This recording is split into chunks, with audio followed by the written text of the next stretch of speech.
Hi there, and thanks for tuning in to the session about climate change and financial inclusion. The world, as many of us know, is at a pivotal moment when it comes to climate change. This summer, we set new records for the hottest days ever recorded on land and as well as in the oceans. A few weeks ago, the UN's Global Stocktake on Climate Action concluded that we are not nearly on track to meet the Paris climate commitments, and that there's now a rapidly narrowing window to limit global warming to 1.5 degrees above pre-industrial levels.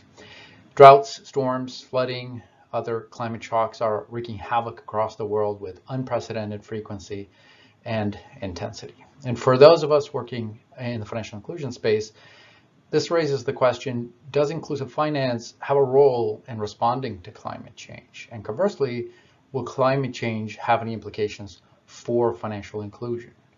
My name is Peter Zetterli, and for the past year, I've been leading a team at CGAP looking at these questions, focused particularly on how financial inclusion can help the poor and vulnerable adapt and grow more resilient to climate change. I'm going to spend the next few moments going through what we found, starting with that first question.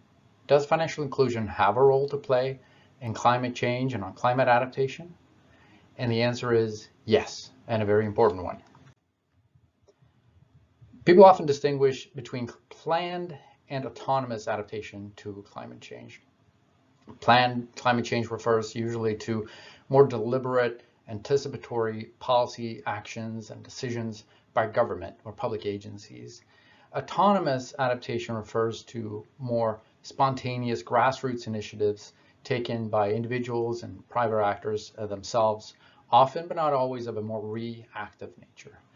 Financial inclusion has an important role to play in both planned and autonomous adaptation, but particularly in the latter. And that's because building resilience to the devastating effects of a warming climate is impossible without access to savings, to lending, to payments, to insurance solutions that help households and businesses prepare for, to cope with, to recover from the increasingly intense and unpredictable climate shocks and stresses that they face. And that's true across the economy, of course, but particularly so for low-income segments that are the least responsible for climate emissions, but tend to be the most exposed and the most vulnerable to climate change. So an inclusive financial system empowers the poor to pursue their own resilience and adaptation strategies. That makes it a powerful enabler of grassroots adaptation and an absolute necessity for a just transition. And as such, we think it should be a cornerstone of climate action. Which begs the question, is inclusive finance fulfilling this role as an enabler today? And that's part of what we've been looking at in our work. Unfortunately, our conclusion is not really. There are several reasons for that. One, and the most obvious, is that there are still 1.4 billion people that are excluded from the financial system and don't have access to any formal financial services. But the unbanked are also heavily concentrated in the most climate vulnerable countries. According to data from the World Bank Findex, more than 2/3 of financially excluded adults worldwide live in the most climate vulnerable countries. And within those countries, a full 38% of adults are financially excluded, compared to 11% in less climate vulnerable countries. The second reason is that we can't assume that financial inclusion will automatically support climate adaptation. There's actually very little research on what combinations and features of financial products and services best build resilience to different risks in different contexts for different livelihoods, for different segments, and so forth. And we can't apply a cookie-cutter approach to this problem.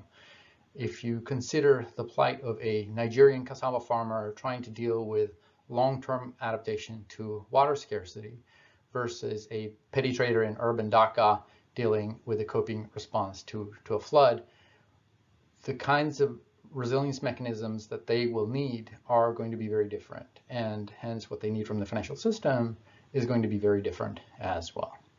Similarly, if that Nigerian cassava farmer chooses to respond to falling water tables by adopting new agricultural practices such as irrigation or drought-resistant seed varieties versus abandoning agriculture and out-migrating to the city in search of a better life there, those are fundamentally very different adaptation and resilience strategies that require different things from the financial system in order to work. Right now, we are deploying a standard approach to financial inclusion, hoping that it works well for climate change. And for a crisis of this magnitude, that just doesn't seem remotely sufficient. We need a more deliberate approach to learning what works and tweaking the financial products and services that we have on offer according to that. The third reason is that we think business cases are harder to build for adaptation finance. And there are a number of different reasons for that. One is that adaptation plays out over many, many years and involves longer time horizons than the maturities of the typical 12 to 18-month loans that inclusive financial service providers give to low-income customers. There's a mismatch in the time horizon. And the other is that many adaptation investments are expensive. They involve larger amounts than inclusive lenders typically offer. Adaptation and resilience also doesn't lend itself to easy analysis like mitigation does, where there are established methodologies to count the amount of carbon avoided by adopting specific green technologies. Resilience is ultimately about a counterfactual. It's about what didn't happen as a result of the adaptation investment that you made, and therefore returns on that investment are harder to assess. Finally, adaptation investments are often not inherently income generating. If you build a flood wall, or you raise your house on stilts, or you paint the roof white with zinc paste to reflect the heat, that doesn't generate any new revenue that you can use to repay loans. And for inclusive financial service providers who typically like to lend for productive activities that generate additional revenue, that might make it more challenging to make the business case work for adaptation loans. We also mustn't forget that financial services carry their own risks and can have adverse consequences. And some of those concerns are particularly acute in emergency situations. The first thing that people reach for is often a loan. And that loan might get you through a day, but leave you worse off for tomorrow. So there are a number of reasons why we need to put deliberate effort into better understanding how to deepen the effectiveness of financial services for climate adaptation and resilience. Unfortunately, in our experience, based on the work done in the past year, we're not seeing a lot of attention or activity that's aiming to do just that. So we conducted over 100 interviews with financial service providers of all types across the globe, from microfinance institutions and commercial banks to insurance companies and fintechs and remittance players and reinsurance companies. And our conclusion was that the provider space writ large has not come that far in thinking about climate adaptation. There are exceptions to that. The insurance industry is very well aware of climate risk and has been for some time. Microfinance institutions in certain countries that are heavily climate exposed have also been facing this issue and thinking about this issue for some time. But for many, climate change is just not a top priority. Often it is on the list of priorities. It is just too far down for any real action to happen. Many providers are still dealing with the after effects of the pandemic, of global supply chain disruptions, of rising inflation, and so forth. And climate change is just seen as something that needs to wait and that they can deal with later. Even if climate was a priority, many of the providers we spoke to say they lack the expertise and the data to know how to respond to it. They just don't have people in-house who understand climate change, and they don't have a lot of information on which to build product designs and business cases. They interestingly also say that they don't hear a lot of customer demand, which is intriguing since we can see daily how the needs for climate adaptation are growing. And that points to a potential disconnect between what customers need and what they're getting from the financial system. We wanted to find out what financial products are out there. If you specifically go looking for products that are focused explicitly on climate resilience and climate adaptation in some form. So we conducted a simple scan of the product landscape just to see what would turn up. And what we found was a very narrow product landscape that was centered heavily on one product, agricultural index insurance.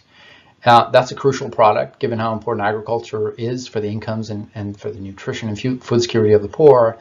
But ag index insurance alone will not meet global adaptation and resilience needs. It does little for non-agricultural households, let alone urban households. And insurance is also not well suited to manage slow onset risks from climate change. We need a broader range of financial solutions to help people manage climate change.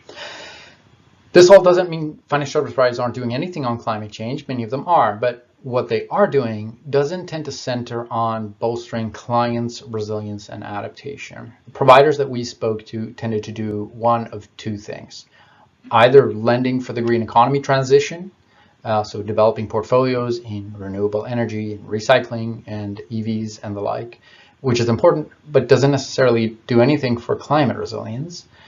And two, analysis of the climate risk that the providers themselves are facing. Many financial service providers are incorporating climate risk into their overall risk management, which they're doing for their own sake as well as for to meet requirements from funders and regulators that are growing. The problem is that in that context, clients' resilience is seen largely as a portfolio quality issue. And the easiest solution to that portfolio quality issue is to stop serving climate exposed clients. Which brings us to the second big question: will climate change have implications for financial inclusion? And the answer again is absolutely. In fact, climate change presents big risks to the progress that we've made on financial inclusion, and so do some of the responses to climate change. The first reason for that is that financial inclusion inherently is about serving people who are hard and expensive and risky to serve. And climate change is now inexorably increasing their risk profile. It is damaging assets that can be used for collateral. It's weakening income streams that can be used to pay for services. And as a result, financial service providers will over time have no choice but to pull back from certain geographical areas, value chains, and so forth that are particularly exposed to climate risk. This is the inevitable result of fundamental risk management processes in banking. And that could create a form of climate redlining, where people are excluded based on where they live or what they do. In fact, we heard in our interviews examples of this already happening in various parts of the developing world. And we can see it back here at home in the developed countries as well. When the biggest US insurers stopped selling home insurance in California and Florida, as happened this year, this is financial access receding in real time before our eyes. And if that's what's happening in the wealthiest and most privileged parts of the world, it takes little imagination to think how this might play out in poorer and more climate vulnerable parts of the planet. The second reason for this is that financial service providers themselves are vulnerable to climate shocks. Their operations are disrupted, staff are displaced, their physical assets are damaged, balance sheet take hits. And some financial service providers struggle to recover from severe impacts on their operations and on their clients. And the challenge is that insurance cover for this kind of portfolio risk is often unaffordable. You can insure the physical assets, but not the portfolio itself. And if that's the case, and if funders and investors are hesitant about absorbing losses after shock, what do you do if you still want to serve your clients in a climate vulnerable setting? It's a real challenge that will lead financial service providers to consider the extent to which they can continue serving vulnerable populations. The third reason is that some of the necessary efforts being taken to green the financial system could unintentionally contribute to greater exclusion as well. When we have earmarks for green finance, when dirty industries end up on exclusion lists and so forth, that might leave less funding for poor clients who may not have a lot of options to be green, or maybe are green, but are too poor to participate in certification schemes and so forth that prove that they are green. When we see new reporting and disclosure requirements on climate risk, they will raise transaction costs, which means that the smallest and poorest clients will get harder to serve. Discussions about increased capital adequacy requirements of non-green loans, so-called brown penalizing factors, could also make it more expensive to serve poor clients and so forth. And all of this could end up creating trade-offs for financial service providers to be either green or inclusive. It also wouldn't be good for financial stability. As we have shown in a recent paper, there is every reason for financial regulators to be concerned with the linkages between climate risk, financial inclusion, and financial stability. Simply put, by default, the growing impact of climate on the real economy will increase risk and drive up costs in the financial system. Regulators, investors impose new requirements necessary to see that risk and manage that risk. But in response to this combination of greater risk, higher cost, increasing requirements, financial institutions will reduce their exposure to climate exposed sectors by serving them less. And as a result, the most climate exposed sectors that need access to resilience tools and instruments the most will get less access to the financial instruments that they need, and that makes them less resilient, which in turn makes the real economy more vulnerable to damage from climate change, which undermines financial stability. That also increases business risk for the financial institutions, who may then respond by pulling back further, and that could end up creating this vicious cycle of falling financial access, declining resilience, and weakening financial stability. On the other hand, we could also see a virtuous cycle. If regulators and investors put in place thoughtful, risk-based measures to manage climate change, it could create a virtuous cycle of increased resilience, falling risk, growing inclusion, and greater financial stability. Unfortunately, our impression is that those issues are not yet well understood or being actively managed. Over the past year, we had extensive engagements with both funders and regulators. We spoke to financial regulators in 14 markets across developing countries and emerging economies. We spoke to staff at 13 major funders that are active in both climate and financial inclusion.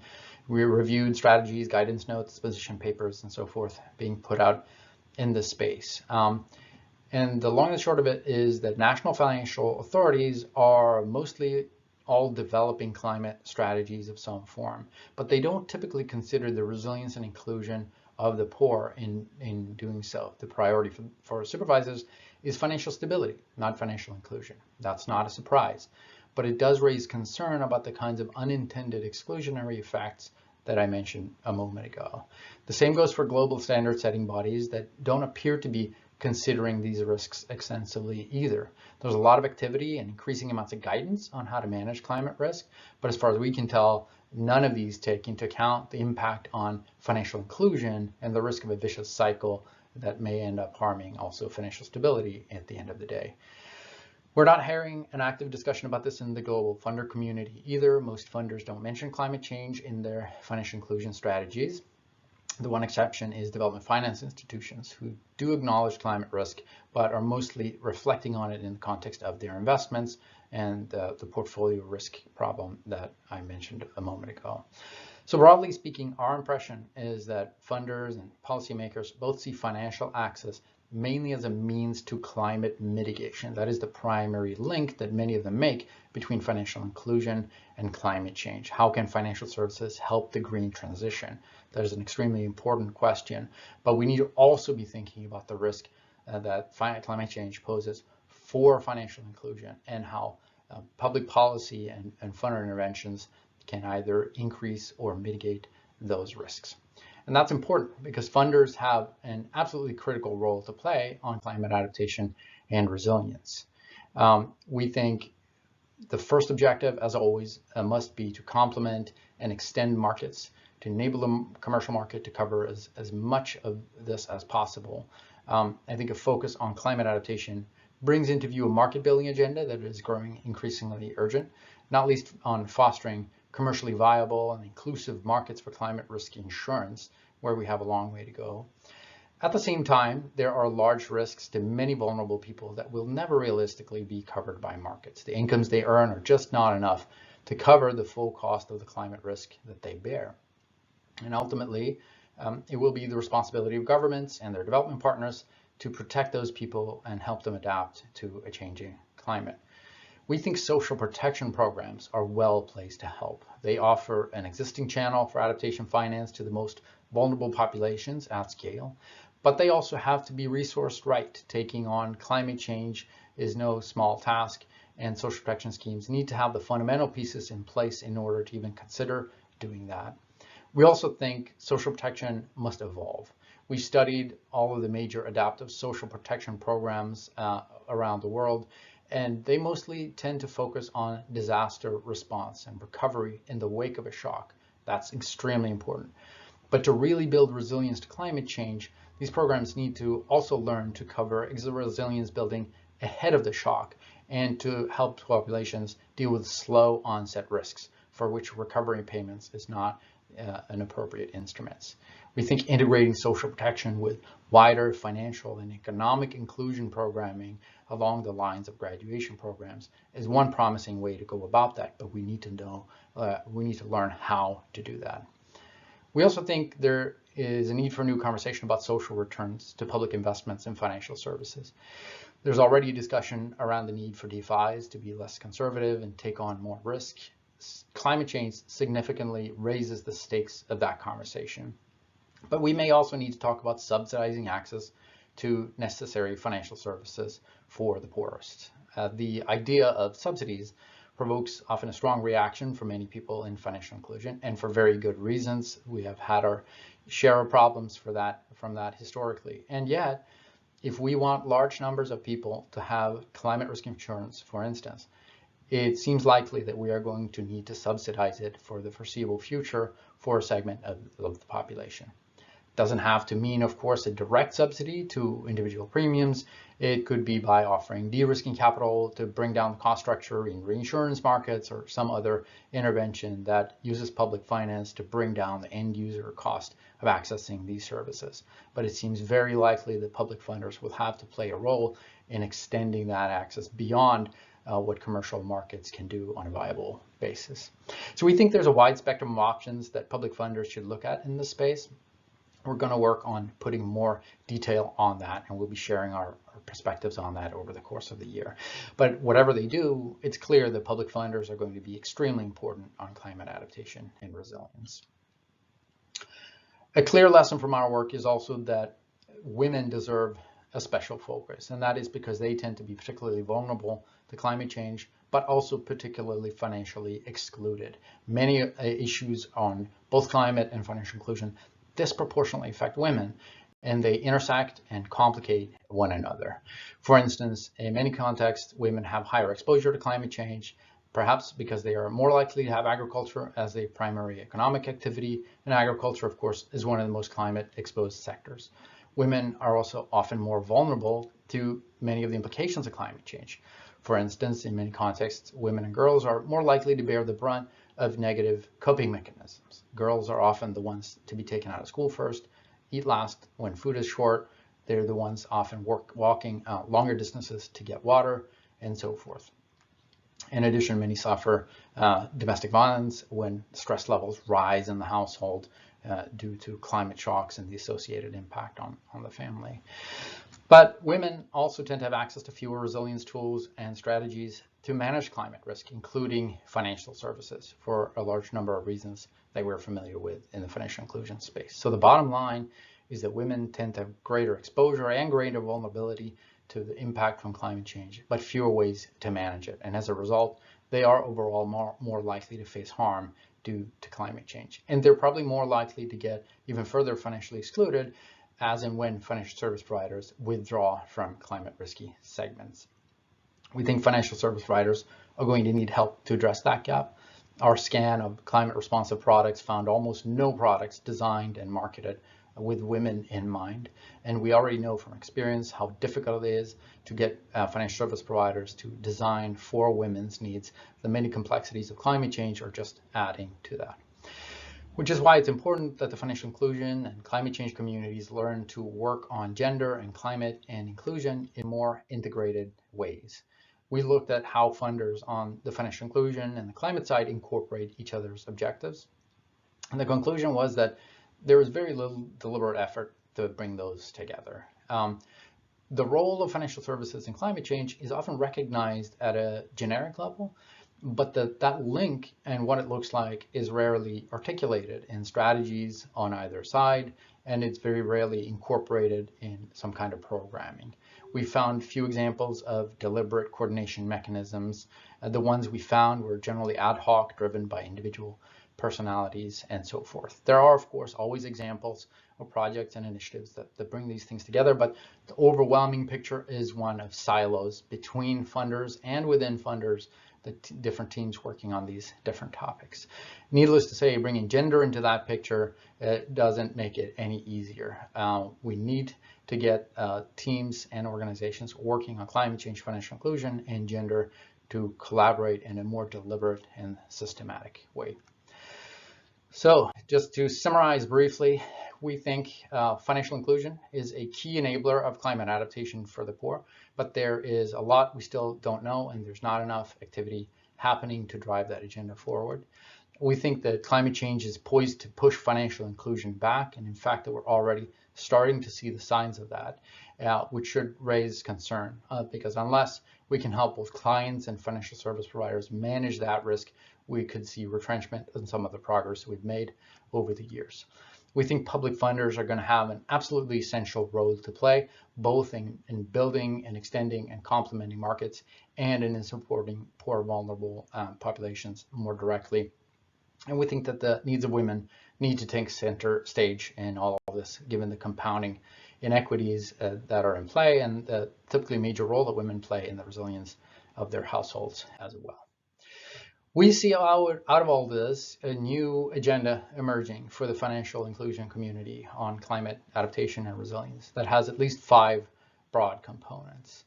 The first is to gain a better understanding of what customers really need from financial services and how to meet those needs.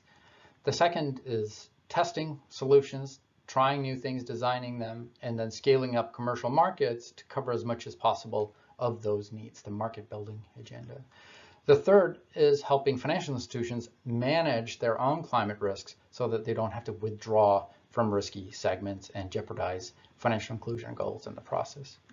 The fourth is making sure that policy and regulatory action around climate risk and green finance is inclusive and thoughtful and avoids this vicious circle that I mentioned a few moments ago.